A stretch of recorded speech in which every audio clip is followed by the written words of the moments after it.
ધારી તાલુકાના કેનાલપરા વિસ્તારમાં થોડા સમય પૂર્વે ખેતરમાં વીજળીનો શોર્ટ લાગવાના કારણે ખેડૂત દેવસનભાઈનું અકસ્માતમાં અવસાન થયું હતું। આ દુઃખદ ઘટના બાદ પીજીવીસીએલ દ્વારા માનવીય અભિગમ દાખવીને મૃતક ખેડૂતના પરિવારને ₹5 લાખની સહાય ચૂકવવામાં આવી હતી।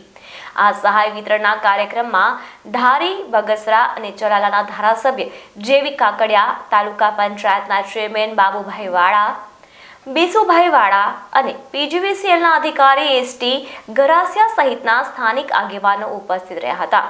મહાનુભાવોના દ્વારા મૃતકના પરિવારને ચેક અર્પણ કરવામાં આવ્યો હતો। આ સહાય મળતા પરિવાર અને ગામ લોકો દ્વારા પીજીવીસીએલ અને ઉપસ્થિત આગેવાનોનો આભાર વ્યક્ત કરવામાં આવ્યો હતો। દાદા, આપનું નામ શું છે ને આજે ચેક આપવામાં આવ્યું? મારું નામ માવજીભાઈ અંટાળા, કેનાલપરા, અને અમારે બાપાના દીકરા દેવસનભાઈને જે માથે તાર પડી અને અવસાન થયું તેને માટે આજે જેવીભાઈ ને બાપભાઈ ને બધાએ, બીસુભાઈ ને બધા આવ્યા છે, બધાએ ભાઈઓ અને સાહેબે આવ્યા છે। 4 લાખનો ચેક આપવા આવ્યા છે, બરોબર? આજે આપ્યો। ઓકે સર, બરોબર? જી સાહેબ। બાપભાઈ વાળા, તાલુકા પંચાયત કારોબારી પૂર્વ ચેરમેન।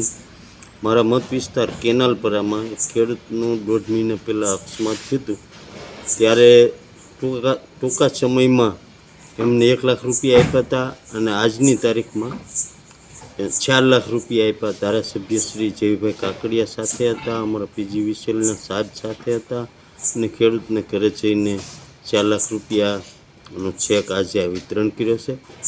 અને અકસ્માત થયો તો અમારે પીજીવીસીએલ લાઈન ઉપર એમને, બરાબર, એ બદલ પીજીવીસીએલનો અને બધાને ખૂબ ખૂબ આભાર।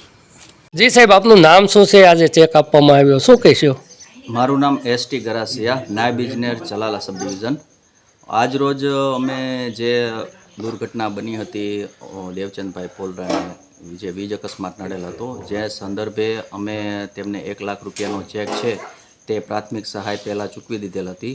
ત્યારબાદ આજરોજ અમે ₹4 લાખનો ચેક માનનીય ધારાસભ્ય શ્રી જેવીભાઈ કાકડિયાના સહિત અમે તેમના ઘરે ઉપસ્થિત થઈ અને આ ચેક પીજીવીસીએલ તરફથી આપવા માટે અમે અત્રે એમના સ્થળ ઉપર ઉપસ્થિત થયેલ છીએ।